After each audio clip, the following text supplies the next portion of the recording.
The sun is setting, but no pressure. Okay, so hello my internet friends. It is I, Jay, back with another video. This is long overdue. So years ago, I was tagged in the Standwithtranskids book tag by the great Leo Bancroft. I am so excited to bring to you this tag video. I am so sorry for the delay. But we're back on BookTube and we have a lot of tags to catch up on. I actually recorded a version of this like earlier in June and I wanted to post it for Pride Month and I missed that window of opportunity. And it's okay, it's okay. We're already late, so we might as well just roll into the station now. So yes, I'm so excited to do this tag and I'm so excited to share these prompts with you. Leo's a great writer of BookTube prompts and this tag was clearly very close to his heart, and I'm just excited to share my own answers and contribute to this legacy. So the questions. Question 1, tag some fabulous friends that you think would also like to do this tag. And cool. I have friends. I definitely have friends, friendly friends. Time to meet my friends. The disadvantage of leaving BookTube for 2 years is that all of your friends have already done the tag. So, you know, as I slowly emerge back to BookTube, I don't have a lot of friends that I think I can tag, but 2 off the top of my head are Dog-Eared Musings and Jennifer Loves Books. I think you are both lovely people, and I don't think you've done this tag yet, so I humbly tag you. Question 2, tell us about some books in your TBR pile featuring a trans or non-binary character or a nonfiction about a trans/non-binary person. So for this, I have 3 books. So I have The Many Half-Lives Lived of Sam Sylvester by Maya MacGregor. So Sam is an autistic, non-binary teen who, after experiencing a hate crime in their old town, moves to Portland, I believe it is.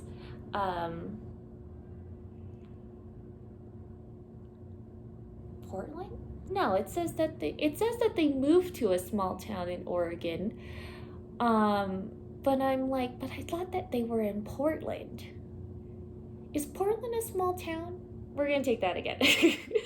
Okay, so Sam is an autistic non-binary teen who, after moving to a new town, I believe it is Portland, you know, to hopefully be in a safer environment. However, they discovered that the house that they had moved into was previously a crime scene for a long since cold murder case. And Sam is consumed by this fixation and his desire to solve the mystery of this crime. And I am a sucker for a good murder mystery. I am currently reading this book and I really like it so far. Actually, out of the books I'm going to describe on my TBR pile, I think that this one is my favorite. The only challenge I'm experiencing is that I borrowed it in an ebook format for my phone, and I really don't enjoy reading books on my phone. You know, like if I'm reading a book, the whole purpose was to have less screen time. So that is not an ideal situation, but I love this book so much that I'm willing to push through that format. But yeah, I really like this book. I'm already gonna say I recommend it, even though I haven't finished it yet. I think it's really fun. The second book is She Who Became the Sun by Shelley Parker Chan. So this book is a historical fantasy novel that reimagines the rise to power of the Ming Dynasty. I'm cheating because I'm looking at my notes, but basically it starts in 1345 when China is still under the Mongol rule. We begin with 2 siblings, a son and a daughter. The son, Juk Chongba, is destined for greatness, at least according to a fortune teller. And the daughter, take a wild guess what her fortune was. Nothing.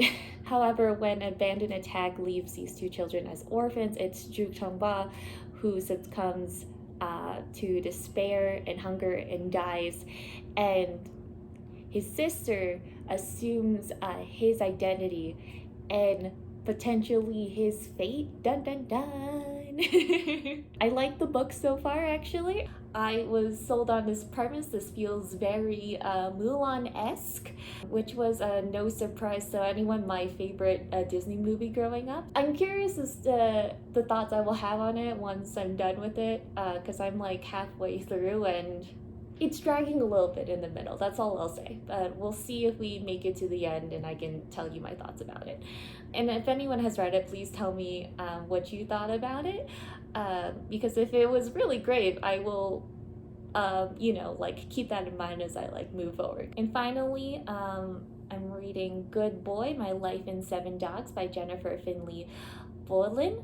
And it is about this trans woman's experience of her life and womanhood as told by the dogs that she has had throughout her life. If you know me, you know I love dogs. So this was an easy sell for me in terms of a book I wanted to read. I will say, initial impressions, I'm halfway through the book so far. I like the book, but I'm not in love with the book. It's not my favorite out of the 3 books I've listed. It's not my favorite memoir that I've read. I think that the format of having the memoir told using the dogs you've owned as milestones is a great concept, but it's not as strongly rooted in practice. I almost wish that they had just kind of scrapped it and found a different thing for a different angle for her to tell her story through.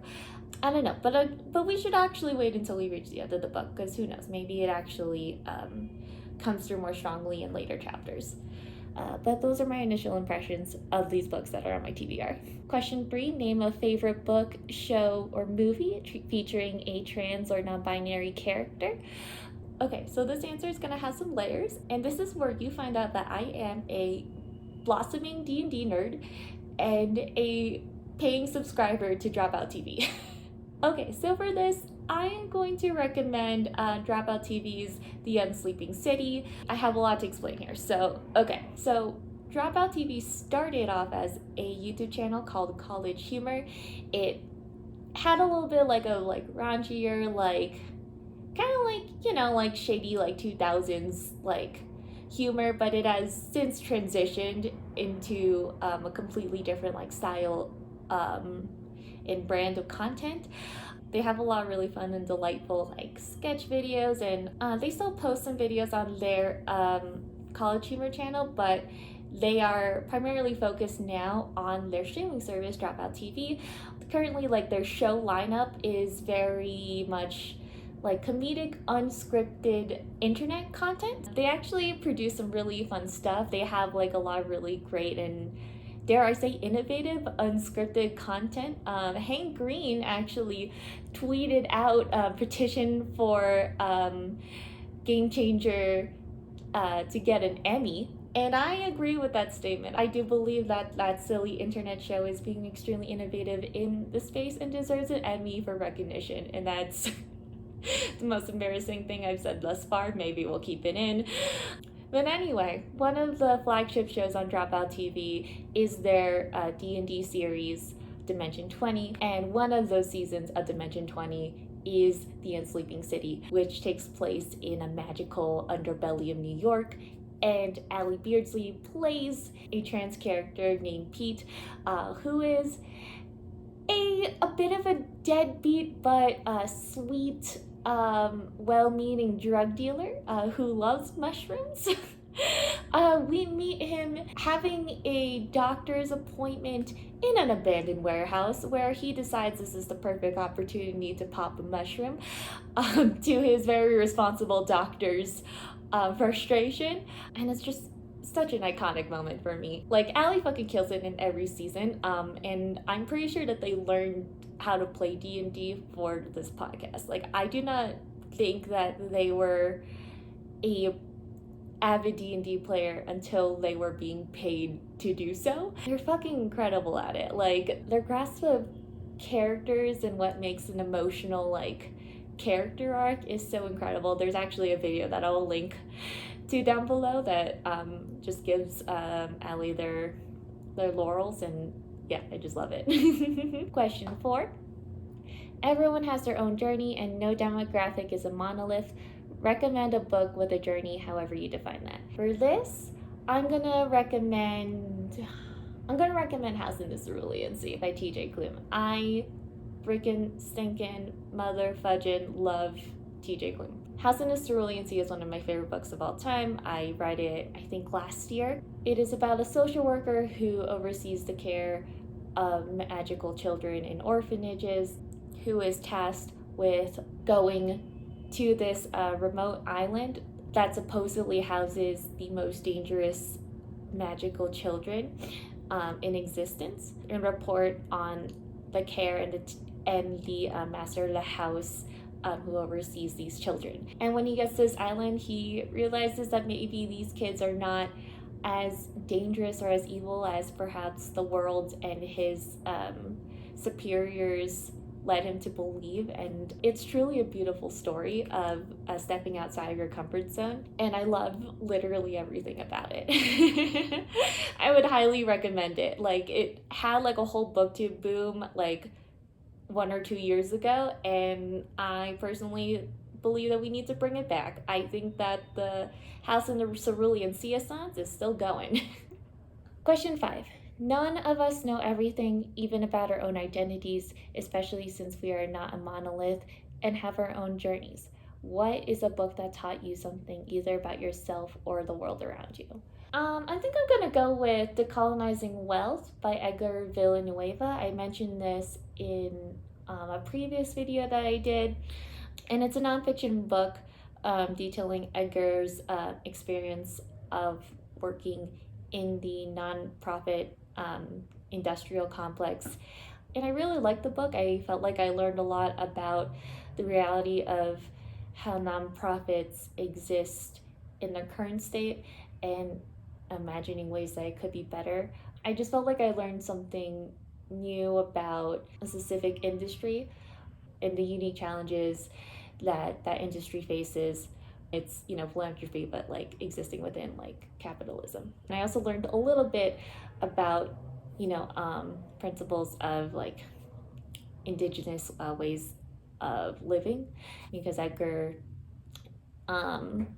is speaking from personal experience and is bringing those concepts, imagining a world where if we're not like operating with like colonialist mindsets, like what could nonprofits and what could philanthropy actually be? When things are hard in the world and our lives, sometimes there are things we can do to help center and refocus ourselves, to bring joy, to keep us going, to keep living, resisting, being authentically our amazing selves. What are things you do to center yourself and find joy? So I would say that the things that I do are reading, obviously, writing, journaling, and puzzles. I love puzzles. Do I have it in sight? Oh, I do. So before I left the States, my best friend got me this puzzle. You can play it by yourself or with a friend. Oh, sorry. So basically there's a bunch of like shapes. This one is unopened because you can play with a friend, and I haven't done so yet. So there's one that's just perfectly wrapped still. There are different configurations that you have to like put these like colored shapes into, and it's very soothing and fun. I really enjoy it. And I've also been playing a lot of cards by myself. I like doing mindless things with my hands. That's how I refocus myself. I wouldn't say it gives me joy, but I think like joy is hard to come by nowadays. I'm kidding. I find joy in places, don't worry. But that is my answer. Reading, writing, puzzles. 7. What's your walk-on music or your feel at home in your body music? For this, my answer is Soulmate by Lizzo, because Lizzo is the best singer in the world. I love everything about her. And Soulmate is basically a song about being your own soulmate, and it's just so like upbeat and happy that it just like you feel like a balloon like rising into the sky when you listen to it. So that's my answer. Question 8. Finding members, people of wisdom, or heroes can be another way to help us navigate life. What are some of your mentors? Can you share something they taught you or inspired you to learn more about? Do they count as mentors if they didn't if they don't know who you are and didn't approve this mentor-mentee relationship? Let's just say my parasocial mentor is Hank and John Green, because of course. Anyone who has been following me for a hot minute will remember that I am a huge Nerdviteria person. John and Hank Green were very instrumental during my early 20s as I was navigating early adulthood. They've taught me a lot about whales, about millipedes, about tuberculosis, about the Mongols. They've taught me so many random facts, but they've also taught me how to be kind to myself. Question 9. Who are some out trans / non-binary booktubers, Instagrammers, authors, actors, etc. who you would like to shout out? For this, I'm going to offer mostly booktubers. Well, not booktubers, YouTubers. The first one is Lady Emily, who is a pop culture essayist, and I love her so much. If you know Sarah Zed, Emily is her co-writer, so they have a very similar vibe. Emily focuses on, I think, like, it's kind of like a I write about whatever I want sort of thing. And one of her more successful videos was actually about Awesomeness TV, which is like a YouTube channel from back in the day, and she just goes through all this like lore and history behind it, and I loved it. I love learning about something that I was vaguely aware of in pop culture. And Emily really scratches that itch. You can really tell that she is passionate about like this niche like interest and just wants to like share it with the world. I feel like she's just calling me up and being like, I went down this YouTube rabbit hole today, and I'm just kind of like doing laundry while like she talks to me, similar to how I treat my friends. So that's kind of like the feeling I get from her. Next, I'm going to shout out Ash Hardell, who is a YouTuber, and you might already have known them. They were very popular like in the 2010s, but they were essentially bullied, unfortunately, off of YouTube after they came out as non-binary, and it must have been a horrible journey, and I'm really grateful that they're back. Ash recently posted a 2-part like documentary about trans hate and trans misinformation, and it was wonderful. And I absolutely love their editing effects, like their use of kinetic typography and like whimsical like transitions. I love like the little hint of artistry. So I don't know, I really appreciate that, and I really like that about their videos, and I'm glad that they're back. And finally, I'm going to shout out Dylan Mulvaney. She is a trans like TikTok celebrity, at least like I found her on TikTok, and she's doing amazing work traveling the world, meeting with government officials in the US, and just absolutely crushing it on, you know, Instagram and YouTube. And I hope her life is just nothing but amazing going forward.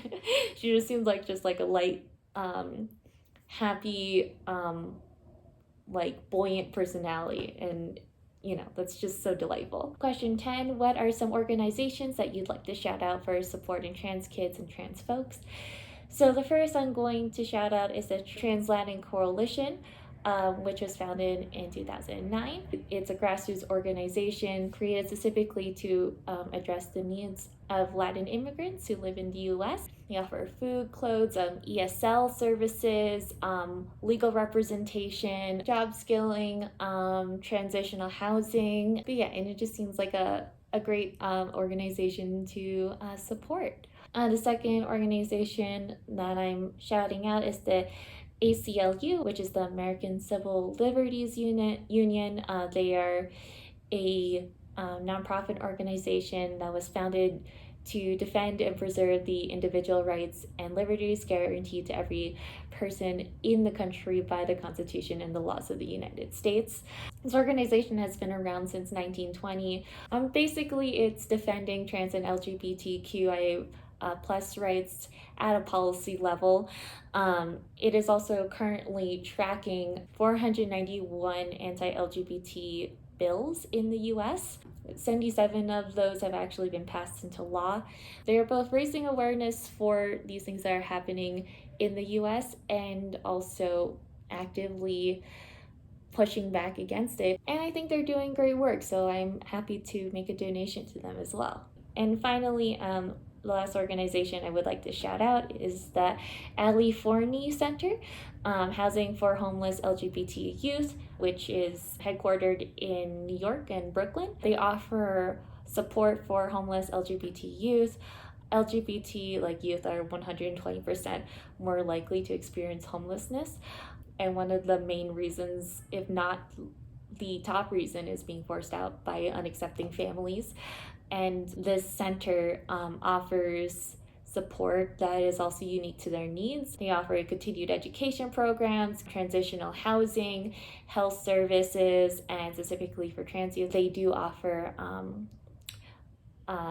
transitional housing specifically for trans youth, and also health services and hormone therapy for those trans kids. I felt like that was a really important kind of immediate place to put my dollars. I think that all three of these organizations are doing great work. That is the end of this tag video. Thank you so much for making it to the end. Leo, thank you for tagging me. I hope you're doing well. I hope that book you're currently writing / editing is going well, and I hope that we all get to read it someday. That's everything for now. Thank you so much for watching. I really appreciate you being here, and yeah, I look forward to seeing you in the next video.